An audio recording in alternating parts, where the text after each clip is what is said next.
Aerial images of the Iraqi Kurdistan Mountains appear on the screen, while a severe and dramatic sound accompanies the scene.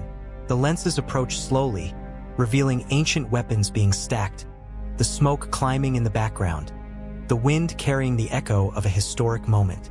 After decades of blood, silence, and resistance, a symbolic gesture in the mountains of northern Iraq may have changed the direction of one of the oldest and bloodiest conflicts in the Middle East. To understand the impact of this moment, we need to go back in time, traveling decades of armed struggle, thousands of dead, destroyed cities and separate families. The Kurdistan Workers' Party, the PKK, did not come by chance. He was born from a context of repression, exclusion, and cultural denial. And now, something many thought impossible happened. They burned their own weapons. In the late 1970s, Turkey lived a period of intense political instability, with student movements, strikes, and ideological confrontations. For the Kurds, a people with their own language, culture, and traditions, the situation was suffocating. The Turkish government prohibited the teaching of Kurdish language, repressed cultural manifestations, and tried to assimilate this minority.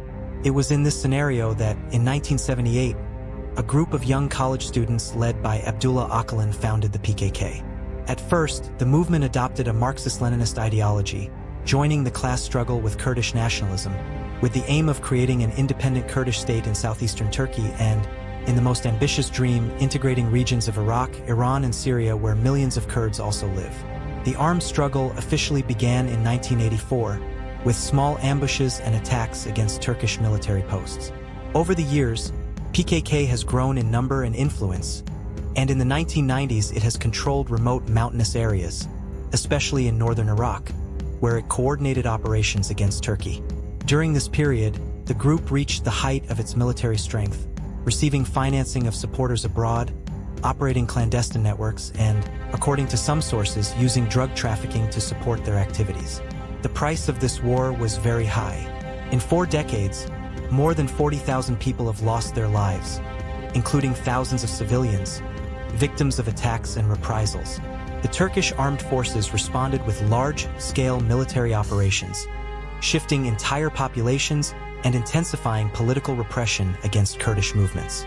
Nevertheless, for part of the Kurdish population, PKK was a symbol of resistance against a state that did not recognize its identity. However, this support was never unanimous. Many Kurds, especially in urban areas, feared that violence would only reinforce prejudice and further feed repression. The big turn point came in 1999, when Abdullah Öcalan, who lived in Syria under protection, was captured in a joint intelligence operation between Turkey and Western allies.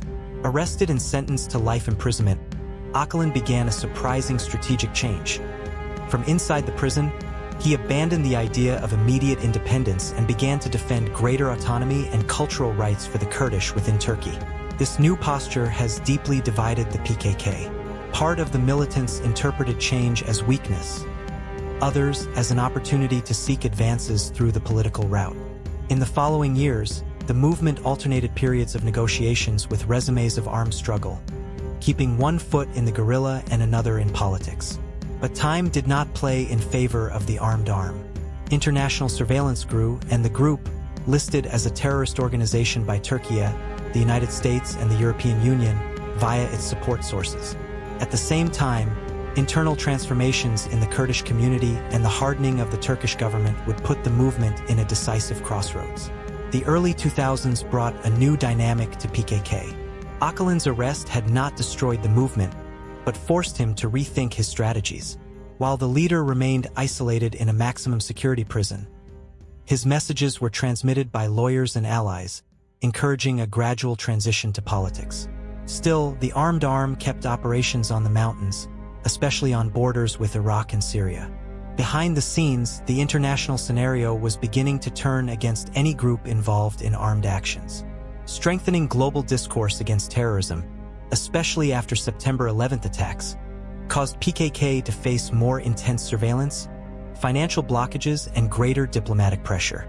Turkish authorities took this international tide to reinforce their combat, increasing military operations and intensifying the persecution against militants and supporters. Internally, the Kurdish community was also beginning to change. The new generation, grown in the midst of decades of conflict, showed less enthusiasm for an endless armed struggle. Many young people sought integration and opportunities within Turkey, betting on pro-curved political parties that participated in the elections. This division of visions within the Kurdish people further weakened the support for PKK. At the same time, the Recep Tayyip Erdogan government, which had initially signaled opening to dialogues with the Kurdish cause, changed stance after the attempted coup in 2016. Political hardening brought new waves of repression, mass arrests, and closing of minority-related media. In this context, maintaining armed struggle became increasingly difficult. Veteran guerrillas saw their numbers decrease, recruitment weaken, and combat conditions become precarious. The physical and psychological wear of guerrilla years, added to loss of legitimacy, pushed the movement to a decision that, until recently, seemed impossible. In 2024, signs of approximation between the Turkish state and the historical leadership of PKK began to emerge. Sources close to negotiations revealed discreet meetings between members of Turkish intelligence and Öcalan emissaries. The proposal was delicate. Turkey would consider reviewing the leader's life imprisonment in exchange for the full dissolution of the PKK armed arm. This possibility generated heated debates within the organization. There were those who believed that, without military pressure, the Turkish state would have no incentives to grant political or cultural reforms. Others saw the moment as a rare window of opportunity to end decades of conflict and open a real way to democratic participation. The internal tension remained until February 2025, when a letter from Öcalan, sent from within the prison, was made public. In it, he claimed that the time of the armed struggle was over and that the only way to guarantee the future of the Kurdish people in Turkey would be by political way. The letter generated immediate reactions. More radical sectors accused Öcalan of betrayal, while moderate applauded the courage of the decision. Days before the historic event, a political bomb exploded in the media. A video by Abdullah Öcalan, the first since 1999, was released.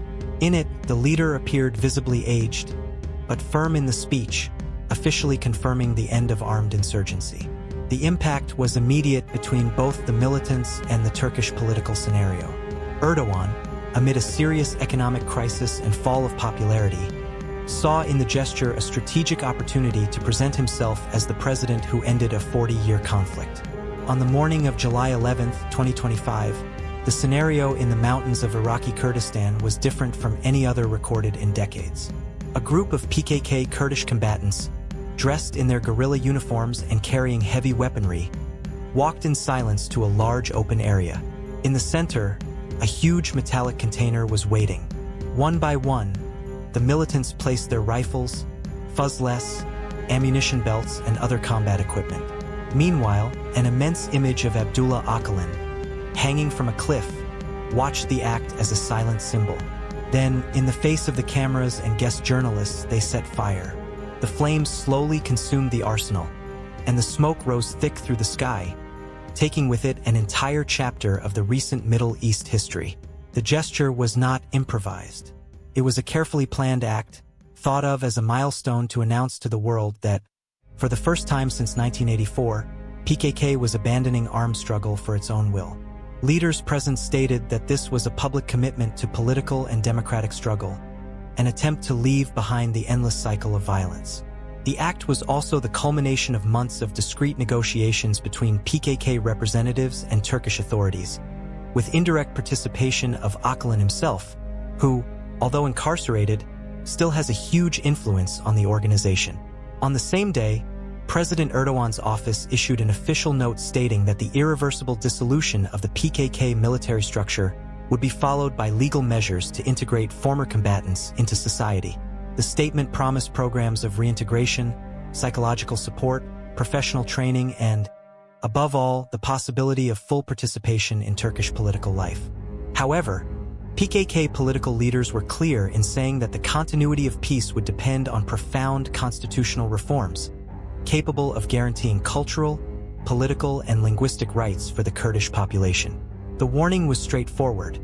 If the Turkish government does not advance these measures, the risk of return to armed struggle could not be discarded. For Erdogan, amid the economic crisis and international pressure for human rights improvements, PKK disarmament represented a unique chance of strengthening its internal and external image. The president publicly stated that it was a new era for Turkey, emphasizing that national reconciliation could make room for political stability and economic development. Still, analysts warned that the process would require caution, as the history of negotiations interrupted between PKK and the Turkish government left scars of distrust on both sides. The scene of the burning of arms traveled the world, stamping newspaper covers and feeding debates on social networks. For many, it was a historic moment comparable to the Great Peace Agreements that ended prolonged conflicts. For others, it was just a symbolic gesture that would need to be followed by concrete actions to have real meaning. However, regardless of interpretations, the fact was that, after 4 decades of ambushes, attacks, military operations, and thousands of lost lives, PKK leaders claimed it was time to change the rifle by vote, the hiding place for the public arena and the silence of clandestinity for democratic debate. If this promise remains, the Middle East may witness one of the deepest political transition processes in its recent history. But if it is broken, the return to violence may be even more devastating. In the end, the fate of this fragile peace will depend not only on today's words and gestures, but on the concrete decisions that will be made in the coming months.